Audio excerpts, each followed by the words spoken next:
Martin Luther King used to say the moral arc of the universe is long and winding, but it bends towards truth and justice. And I sort of feel that way about hip-hop. The people who are really true to the culture will stick around. And more than likely, everyone ends up at the same place.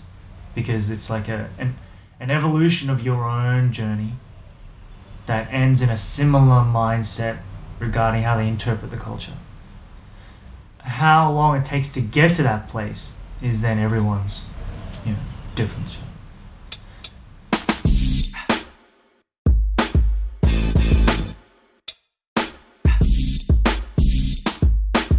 So my name is Jo Hyeon Yoon. My role is basically the person who created and one of the chief sort of producers and directors of Destructive Steps since the beginning in 2009.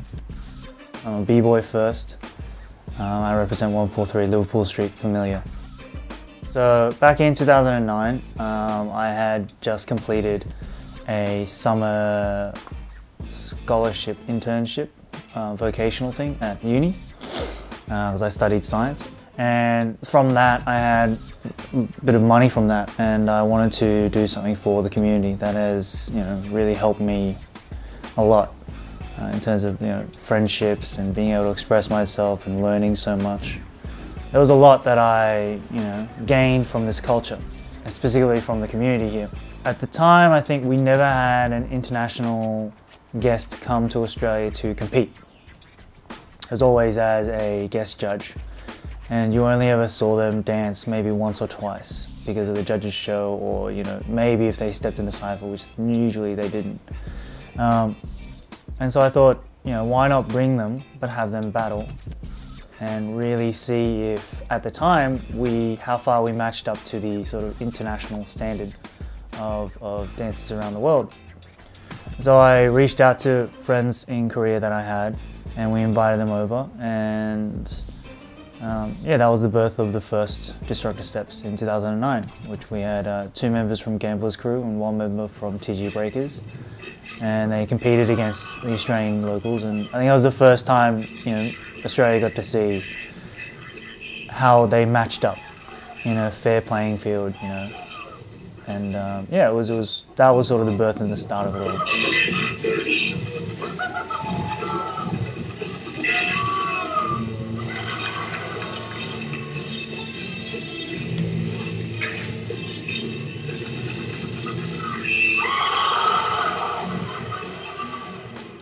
In 2009, when we were trying to think of a name, Michael Ip, so Mikey and I were thinking of names.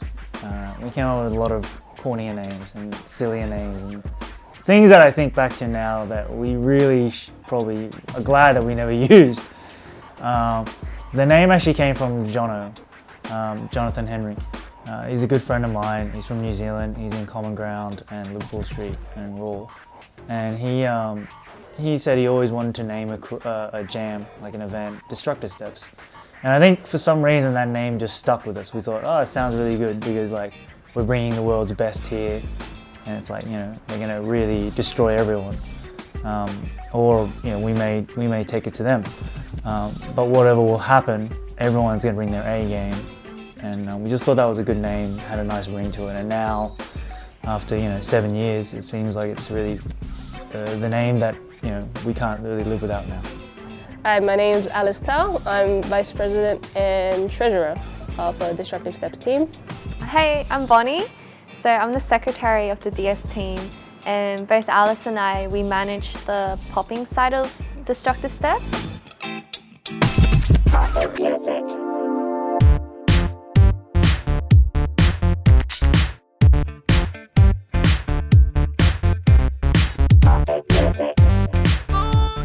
For breaking, especially for popping as well, like you've seen each year, the number of competitors has grown, and everyone's always just getting fired up, really hyped to enter the next Destructive Steps.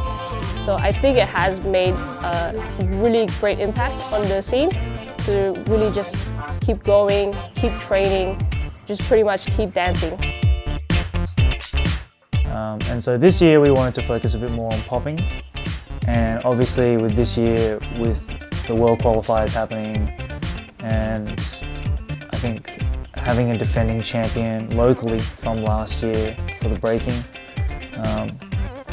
having another sort of all international lineup of judges, partnering up with Rebel BC1 Australia. It became really a genuine 2-day street dance event, and I think that's very different from the previous years.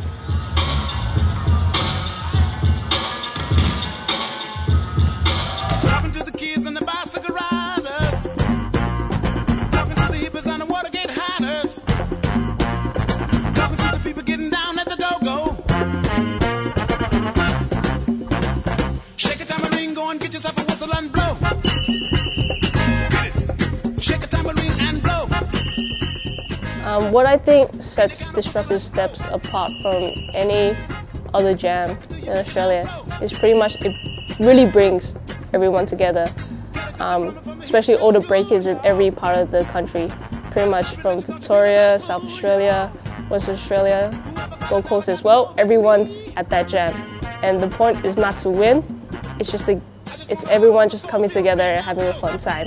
Doesn't matter what you place in the competition, but everyone's just there to enjoy, pretty much catch up with each other as well.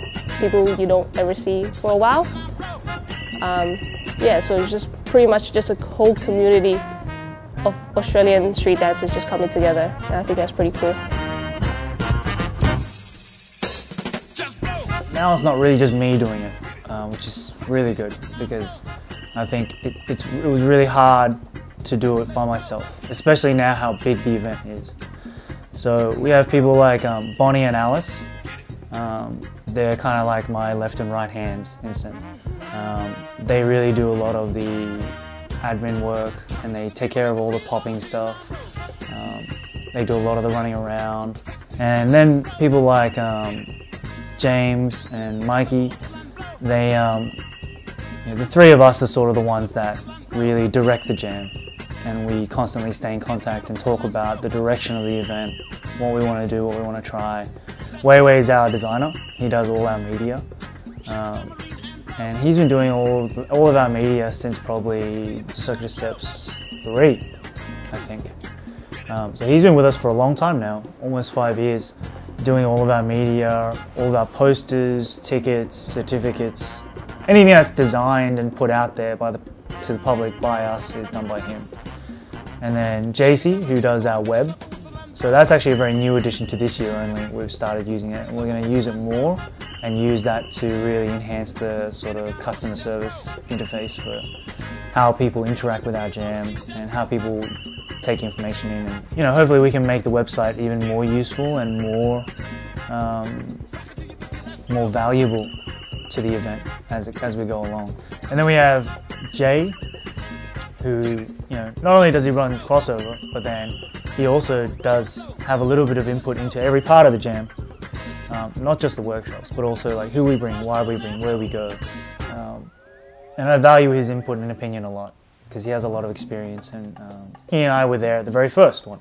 So he's actually also seen the event grow over the 7 years a lot. And so his input is very valuable, and he's sort of a core member of the team as well. And this year particularly, because we work with UTS and UTS HipHop Society, so Johan and Gracie, they were integral into our liaising with them. Just like last year, Dennis was also someone who we were liaising with because we were using UTS for the first time. Going into the second time using it, it was really good to have them on board and to have them sort of help us keep track of things and work smoothly with UTS.